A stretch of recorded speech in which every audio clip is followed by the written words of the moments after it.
अस्सलाम वालेकुम रहमतुल्लाहि व बरकातहू।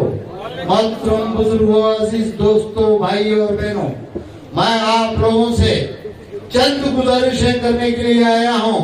आप लोगों को आज समझना होगा कि ये हमारी जनता दल पार्टी क्या है, जनता दल को वोट क्यों देना चाहिए, मुनिया गौड़ा जी क्या है, इन्होंने कितनी बार शिकस्त खाई है और किसकी वजह से शिकस्त खाई है, इनको जीतना क्यों जरूरी है, पार्टी के सिद्धांत क्या है, हालात क्या है, आज हमारी कौम के साथ क्या हो रहा है, ये आप लोगों को जानना जरूरी है। तो शुरुआत कहाँ से करूं? हमारे आगे दो दोस्त, दो दुश्मन है। ये दुश्मन वो है जो हमारा छुपा हुआ दुश्मन है, ये दुश्मन वो है जो हमारे खुलेआम दुश्मन है। अब आप लोगों को समझना होगा कि हमारा छुपा हुआ दुश्मन कौन है और हमारा खुला हुआ दुश्मन कौन है।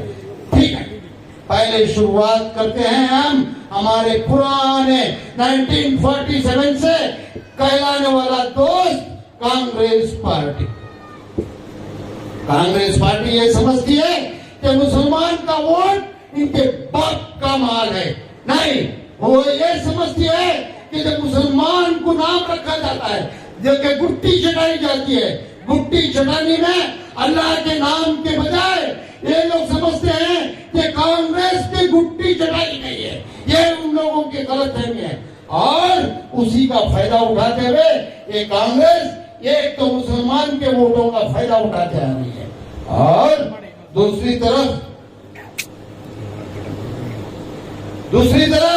हम लोगों को डराती है कि अगर तुम लोग जनता दल को वोट देंगे तो बीजेपी आ जाएगी, जनता दल को वोट दोगे बीजेपी आ जाएगी। अरे आने दो बीजेपी, आ गई बीजेपी, केंद्र में भी आ गई, स्टेट में भी आ गई। क्या कर लिया लोगों ने, क्या किया मुसलमानों का, क्या कर सकती है बीजेपी, क्या किया?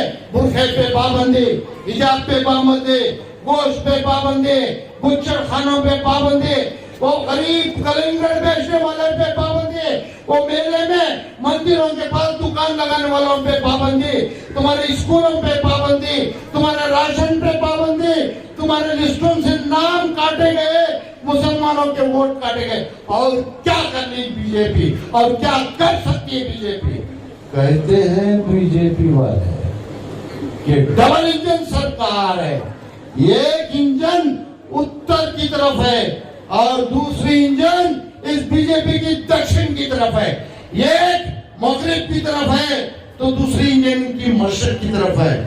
जानना चाहते हो ये उत्तर दक्षिण क्या है और मशरिक और मगरिब क्या है?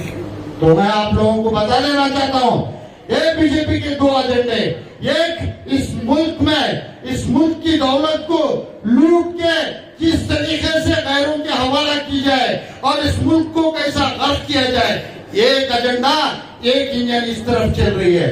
दूसरी इंजन इसकी ये तरफ चल रही है कि मुसलमानों को हिंदुओं के खिलाफ कैसा किया जाए, मुसलमानों को वक्कलगा का दुश्मन कैसा बनाया जाए, मुसलमानों को लिंगायत का दुश्मन कैसा बनाया जाए और हिंदू समाज में और हिंदुओं में ब्राह्मण से दलित को कैसा लड़ाया जाए, कैसा ब्रह्मा, क्षत्रिय, वैष्णव, शूद्रा वर्ण व्यवस्था लाके हरिजन, अनटचेबल, आदिवासी सबको बिखेर के आपस में लड़ाना चाहते हैं, खून रेजी कराना चाहते हैं, लूट मार मचाना चाहते हैं और हमारे हिंदू युवा बच्चों को हाथ में हथियार देके उनको टेररिस्ट बनाना चाहते। ये एक तरफ चल रहा है इनका एजेंडा। किससे लड़ोगे मुसलमानों? सोचो, आप लोगों के बाप दादाओं ने, मैं नहीं बोलना चाहता, मैं किसी पे गिले गुजारिश नहीं करना चाहता, कहते हैं कि बोले एक तरफ कांग्रेस को इनके बाप कमाल है। हमारी पार्टी में है क्या है? श्रीमान देवेगौड़ा जी ने क्या नहीं किया इन मुसलमानों के लिए, कितने फसादात को खत्म किए, मुसलमानों को वक्कलगा के साथ बराबर का हक दिया गया। अगर इनको 4% दिया था तो हमको भी 4% दिए थे, ताकि ये जो तुम्हारे ताल्लुक ऑफिस में इधर उधर पुलिस डिपार्टमेंट में रेवन्यू में सब जो मुसलमान नजर आ रहे हैं केस ऑफिसर, सबको मौका दिया गया, हमको जीने का हक दिया गया था। क्या किया इस बीजेपी ने? खत्म कर दिया उस एजेंडे को।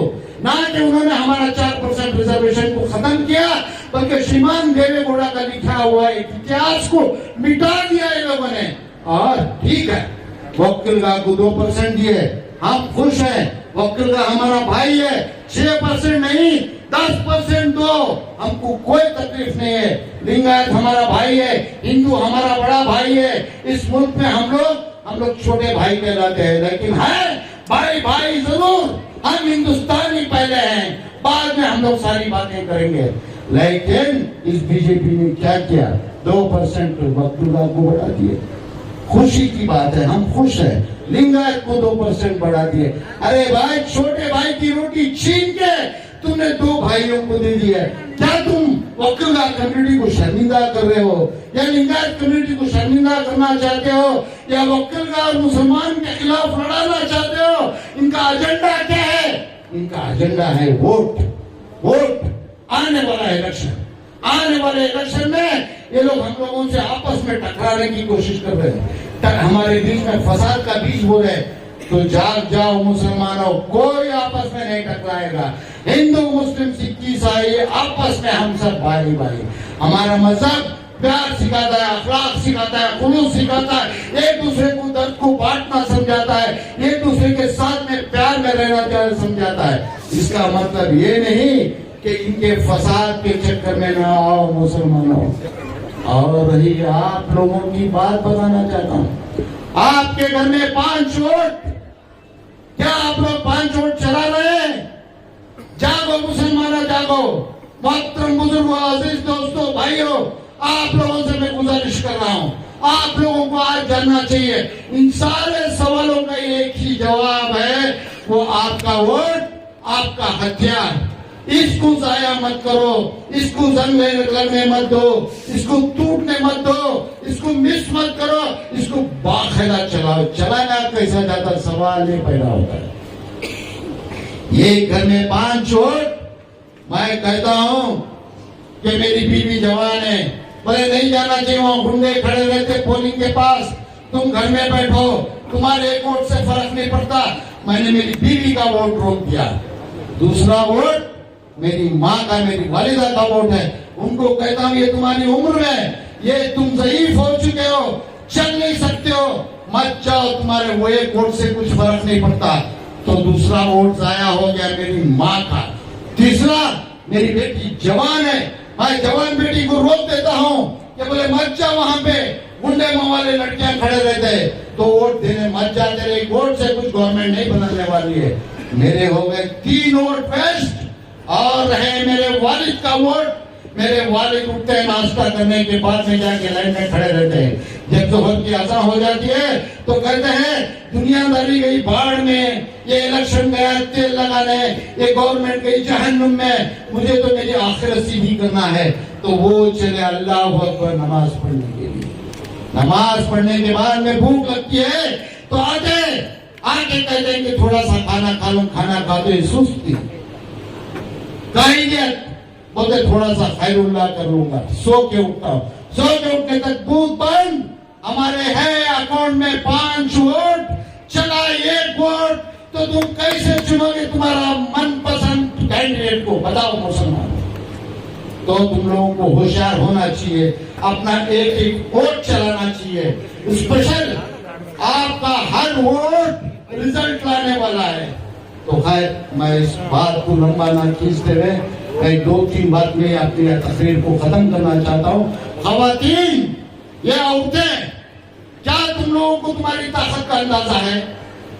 ये जो सामने बैठे हैं मेरे अपने भाई जो है, मेरे बुजुर्ग जो है, मैं समझता हूँ इन लोगों से ज्यादा ताकतवर आप खवातीन हैं, आप औरतें हैं। क्योंकि मैं अगर बोलता हूँ कि मेरा वोट, मेरे बेटे से बोलता हूँ कि जाके तू इस पार्टी को डाल, तो मेरा बेटा बोलता है नहीं अब्बा, मैं वहां सेटिंग हो गई है, मेरी अच्छी इज्जत है, मैं उस पार्टी में डालता हूँ। लेकिन आप खवातीन, आप औरतें अगर चाहेंगे, आप अपने वोट के साथ 2 वोट कम से कम दिला सकते हैं, मैं अच्छी तरह जानता हूँ। चाहे वो आपके वालिद का वोट हो, यानी अपने बाप का वोट आप दिला सकते हैं। अगर यानी है तो आप अपने हस्बैंड का वोट दिला सकते हैं, यानी तो आप अपने देवर का वोट दिला सकते हैं, या तो अपने बेटे का वोट दिला सकते हैं, या तो अपने दामाद का वोट दिला सकते हैं। मुझे उम्मीद है कि आप अपने वोट के साथ साथ 2-2 वोट जरूर दिला सकते हैं। तो आप लोगों को आगे बढ़ चढ़ के हिस्सा लेना चाहिए। है जब भी मैं मुनिया गौड़ा साहब को देखता हूँ तो मैंने बचपन में एक छोटी सी किताब पढ़ी थी, नॉन रीडर में शायद, हिस्ट्री।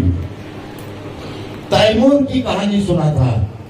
तैमूर ने कई जगह हारने के बाद जब एक, पता नहीं वो मैं भूल गया हूँ, धुंधली सी कहानी है, तो 2 बार 3 बार हारने के बाद में आगे जब वो एक जगह छुपा हुआ बैठा हुआ था तो वो देख रहा था कि एक चूंटी बार बार एक दाना लेके चढ़ रही है और नीचे गिर रही है।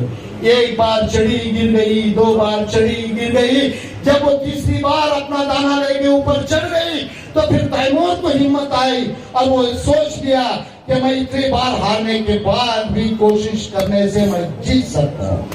तो है इसी तरीके से मुनिया गौड़ा जी को इस कॉन्स्टिट्यूंसी में 2-2 बार हार हो चुकी है। और आप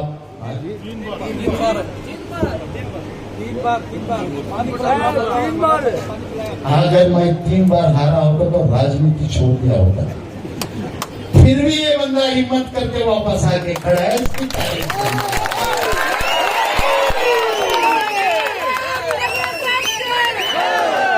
तो मुसलमानों, पिछली मर्तबा किस तरीके से हार हुई, कुछ फतवे आए थे, कई जगह से ऐलाने हुए थे, फलानी पर्टिकुलर पार्टी को वोट दे दो।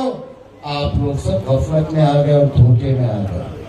अंजाम क्या हुआ, क्या हासिल किया आप लोगों ने? तो आप लोगों को चाहिए कि जो लोकल में आपके हर वक्त खड़ा है, आज ये मुनिया गौड़ा को जरूरत क्या थी आपकी इफ्तियार पार्टी कराने की? इस बात को समझो आप लोग। हेलो हेलो हेलो,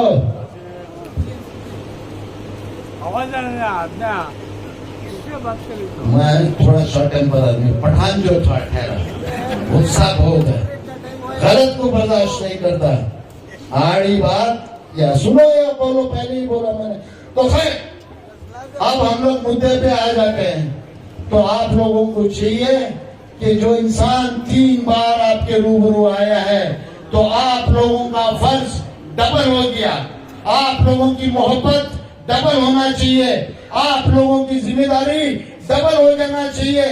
और आज आपको अहद करना होगा, वादा करना होगा कि आप लोग मुनिया गौड़ा जी के साथ साथ, ये मुनिया गौड़ा जी का इलेक्शन नहीं है, ये आप लोग का इलेक्शन समझ के आप अपने दोस्तों अहबाब में, आप अपने रिश्तेदारों में, आप अपने दोस्तों में आप लोग अपनी तरफ से कैनवास करेंगे और इनको जिताने का बेड़ा उठाएंगे।